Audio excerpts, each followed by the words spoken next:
அதன்படி நேற்று இரவு தொடங்கி விவசாயிகள் ஒழுங்குமுறை விற்பனை கூடத்திற்கு வரத் தொடங்கியதால் நாகப்பட்டினம் தேசிய நெடுஞ்சாலையில் சுமார் 1 கிலோமீட்டர் தூரத்திற்கு வாகனங்கள் அணிவகுத்து நின்றன. விவசாயிகள் வாகனங்களிலேயும் சாலையிலும் அமர்ந்து காத்து கிடந்தனர். பருத்தி சாகுபடி விவசாயிகளுக்கு ஓரளவு லாபம் தருவதாக இருந்தாலும் இதனை கொள்முதல் நிலையத்திற்கு எடுத்து வந்து விற்பனை செய்வதற்குள் பெரும் அவதிக்குள்ளாக வேண்டி இருக்கிறது. ஆண்டுதோறும் இதேபோல பருத்தியை விற்பனை செய்ய சாலைகளில் காத்து கிடந்து அல்லல் படுகிறோம். பருத்தி ஏலம் நடைபெறும் சீசன்களில் ஒழுங்குமுறை விற்பனை கூடங்களில் கூடுதல் பணியாளர்களை நியமித்து இரவு நேரங்களிலும் விவசாயிகள் எடுத்து வருகின்ற பருத்தியை அடுக்கி வைத்து பராமரித்துக் கொள்ள அனுமதிக்க வேண்டும் என விவசாயிகள் கோரிக்கை விடுத்துள்ளனர். இதுகுறித்து ஒழுங்குமுறை விற்பனை கூட அதிகாரியை தொலைபேசி மூலமாக தொடர்பு கொண்டு கேட்க முயன்ற போது அவர்கள் தொலைபேசியை எடுக்கவில்லை.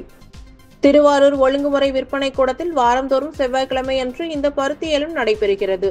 இதற்காக விவசாயிகள் கொள்முதல் நிலையத்துக்கு தங்களது பருத்தி பஞ்சை எடுத்து வந்து அடுக்கி வைத்து ஏலம் விடுகின்றனர்.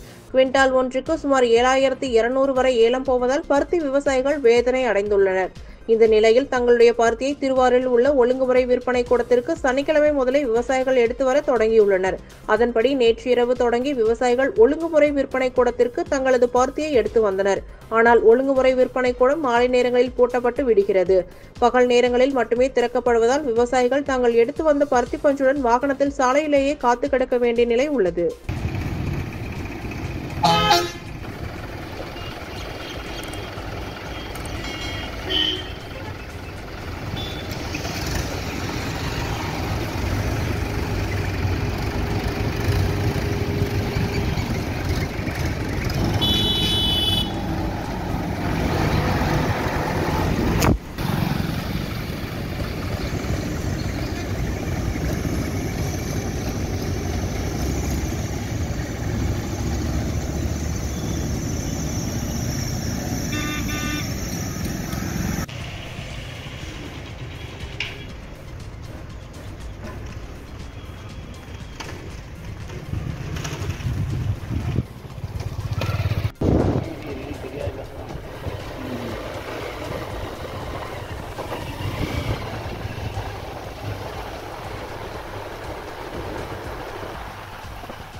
அப்புறம் ஒரு 30 வண்டி உள்ளார வந்துட்டு அப்புறம்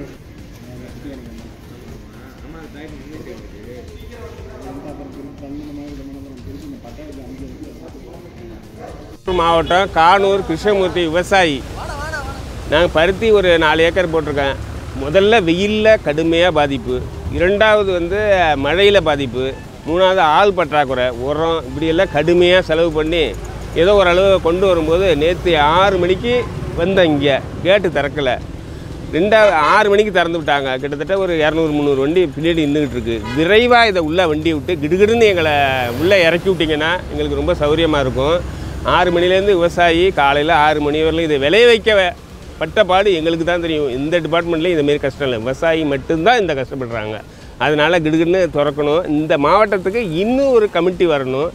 விலை கம்மி, 100 ரூபானாலும் மத்திய அரசு மாநில அரசு கொடுத்தா நாங்கள் செலவு பண்ண தொகையை மட்டும்னாலும் எடுக்கலாம். இது ரொம்ப லாஸாக இருக்குது. இதேமாரி இருந்தால் வருங்காலங்களில் நாங்கள் எப்படிங்க இந்த விவசாயத்தை பண்ணுறது? இந்த பருத்தியை எடுக்கிறது, விவசாய கூலிக்கு 10 ரூபா கேட்குறாங்க, செலவு டீ செலவு, இதெல்லாம் செலவு பண்ணி ப்ரைவேட்டில் 40 ரூபாய்க்கு எடுக்கிறாங்க, இங்கே 50 ரூபாய்க்கு எடுக்கிறாங்க. இதேமாரியெல்லாம் எடுத்தால் எங்களுக்கு இந்த இப்போ உள்ள செலவே கட்டுப்படி ஆகாது. இதுக்கு ஆரம்பத்துலேருந்து செலவு பண்ணதை நாங்கள் என்னங்க செய்கிறது? இதை பார்த்து அரசு, மத்திய மாநில அரசு விவசாயிகளை பார்த்து தூங்காமல் விழிச்சு இருந்து இதெல்லாம் செஞ்சிங்கன்னா எங்களுக்கு ரொம்ப சௌகரியமாக இருக்கும்.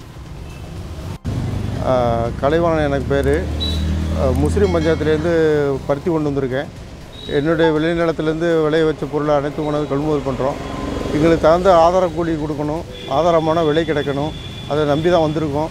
அதனுடைய இடைப்பாடுகளோட செலவெல்லாம் கிட்டத்தட்ட எங்கள் விவசாயி சொன்னார். அதனுடைய தாட்டில் தான் நாங்கள் பேசுகிறோம். கொஞ்சம் எங்களுக்கு விலையை சேர்த்து கொடுக்குமாறும், எங்களுக்கு கொள்முதல் விலைக்கு தகுந்தாப்புல சேர்த்து வாங்கி தரணும். அதுதான் மத்திய கவர்மெண்ட் மாநில கவர்மெண்ட்டுக்கு கேட்குறோம். ரெண்டாவது எங்களுக்கு பிரச்சனை இல்லாமல் வாரத்தில் 2 நாள் எங்களுக்கு கமிட்டி ஓப்பன் பண்ணால் இன்னும் கொஞ்சம் சௌகரியமாக இருக்கும். ரொம்ப குறைந்த விலையான விஷயத்தை பார்த்தோம்னா 5000 ரூபாய்ங்கிறது ரொம்ப கம்மி. ஒரு 8000 9000 போனால் தான் எங்களுக்கு கட்டுப்படி ஆகும். ஒரு கிலோவுக்கு வந்து 15 ரூபா 16 ரூபா செலவு பண்ணி தான் எடுத்துகிட்டு வர்றோம் உள்ளே. அது அன்னியில் செலவு கிட்டத்தட்ட ஒரு ஏக்கருக்கு 35000 ரூபா கிட்டத்தட்ட செலவாயிருக்கு.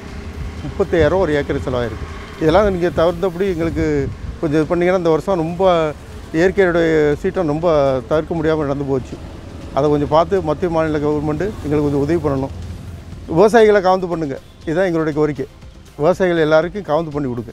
அப்போ தான் நாங்கள் விவசாயம் பண்ண முடியும். மாற்றுப்பயிர் பண்ணுங்கன்னு சொல்கிறீங்க, அதுக்கு ஒன்றும் ஆதாரம் கிடையாது. மாற்றுப்பயிர் பண்ணுங்கன்னு சொல்லி நாங்கள் எல்லாம் செலவு பண்ணிவிட்டு கடன் ஒன்று வாங்கி செலவு பண்ணிவிட்டு நிற்கிறோம்.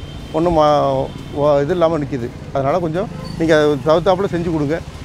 இது வந்து நீங்கள் உங்களுடைய இறக்க கூலி தான். அது எங்களுக்கு இறக்கப்பட்டு செய்கிறது. இந்த இருக்கிற நிலத்தை பாதுகாக்கிறதுக்கு. எல்லாருக்கும் நன்றி.